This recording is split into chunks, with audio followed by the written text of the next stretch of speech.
Hello दोस्तों, welcome to new video. उम्मीद करते हैं आप सभी बहुत ही अच्छे होंगे। दोस्तों, आप लोगों की तरफ से बहुत बार रिक्वेस्ट आ रही थी कि फाइनेंस एंड डाउन पेमेंट वाली वीडियो लेकर आओ, खासकर केटीएम ड्यूक 250 को लेकर ऐसे आप लोगों की बहुत सारे रिक्वेस्ट थी।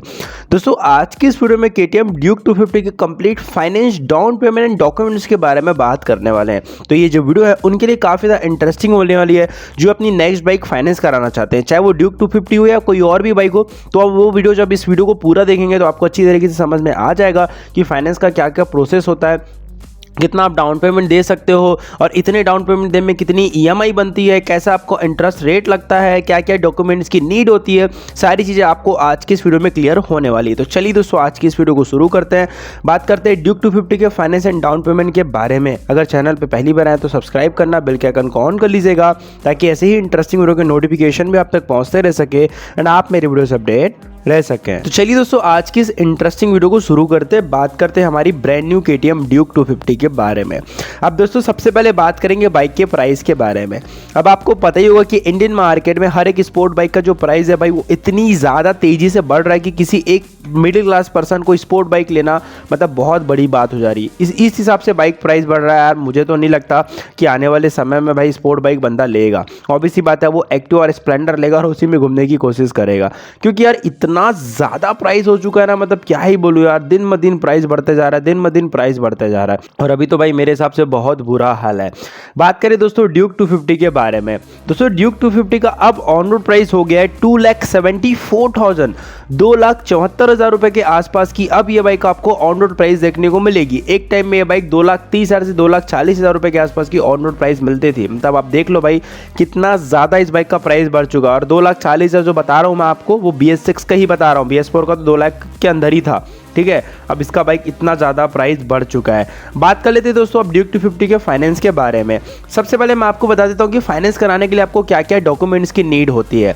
सबसे पहले, अगर आपका खुद का घर है तो आपको इलेक्ट्रिसिटी बिल देना पड़ेगा, चाहे वो आपके मम्मी के नाम से हो या पापा के नाम से हो, कोई प्रॉब्लम नहीं है। उसके बाद दोस्तों, आप लोगों का अगर खुद का घर नहीं है तो फिर आपको रेंट एग्रीमेंट देना पड़ेगा। और अगर आप लोगों ने रेंट एग्रीमेंट नहीं बनाया तो आप जाकर कोर्ट में इजिली बना सकते हैं, जिसमें आपको 200 से 250 रुपये खर्च लगेंगे।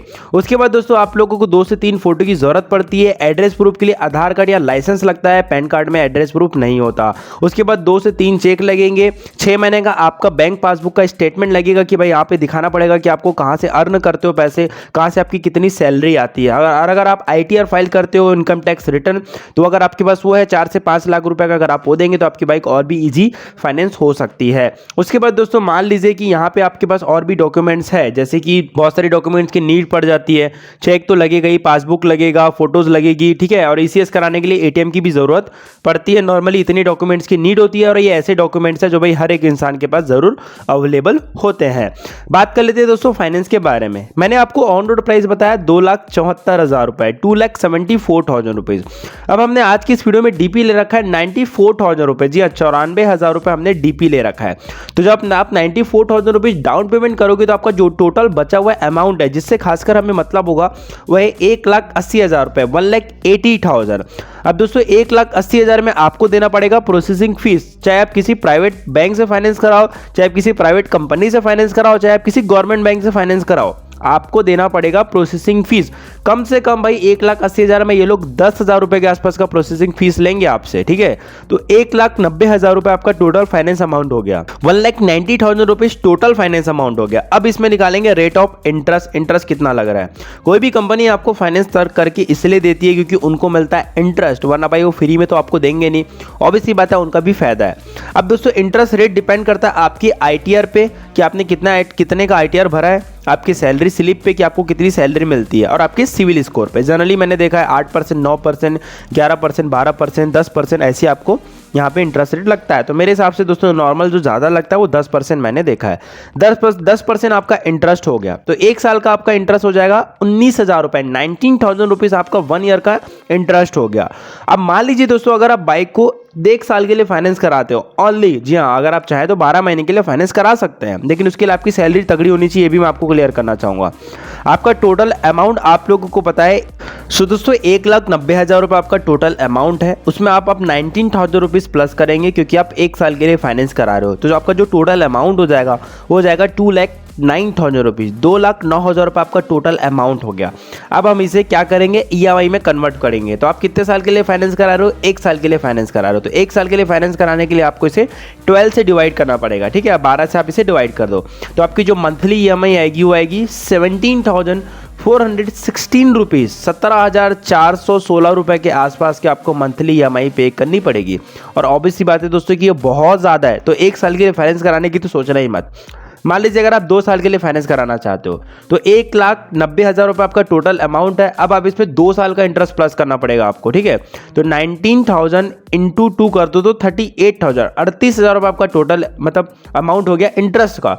उसको 1,90,000 में प्लस कर दो तो 2,18,000, 2,18,000 रुपये के आपके आसपास की आपका टोटल अमाउंट आएगा 2 साल में, जो कि आपको पे करना है किसमें, EMI में कन्वर्ट करके। अब आप इसे EMI में कन्वर्ट करो तो इसे आप 24 से डिवाइड करो, क्यों, क्योंकि ऑब्वियसली बात है 2 साल के लिए फाइनेंस करा रहे हो और 2 साल में 24 महीने होते हैं। तो आपकी जो मंथली EMI बनेगी वो बनेगी लगभग 9,083 रुपीज़। जी हाँ दोस्तों, 9,083 रुपये के आसपास की मंथली EMI बनेगी, जो कि आपको पे करनी है 24 महीने तक।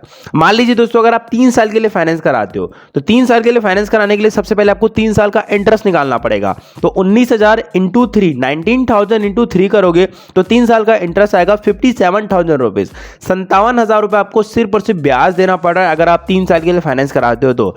अब इसमें अपना टोटल अमाउंट प्लस कर दो 1,90,000 रुपये, तो टोटल हो जाएगा 2,47,000, 2,47,000 रुपये। अब 2,47,000 रुपये को आप 36 यानी कि 36 से डिवाइड कर दो तो आपकी जो मंथली EMI आएगी वो आएगी अराउंड 6,861 रुपये, 6,861 रुपीज़ के आसपास की आपकी मंथली EMI बनेगी, जो कि आपको पे करनी है 36 महीने तक। यानी कि दोस्तों अगर आप चाहें तो मेरे हिसाब से 2 साल के लिए फाइनेंस कराएं, 2 साल के लिए सबसे बेस्ट ऑप्शन है।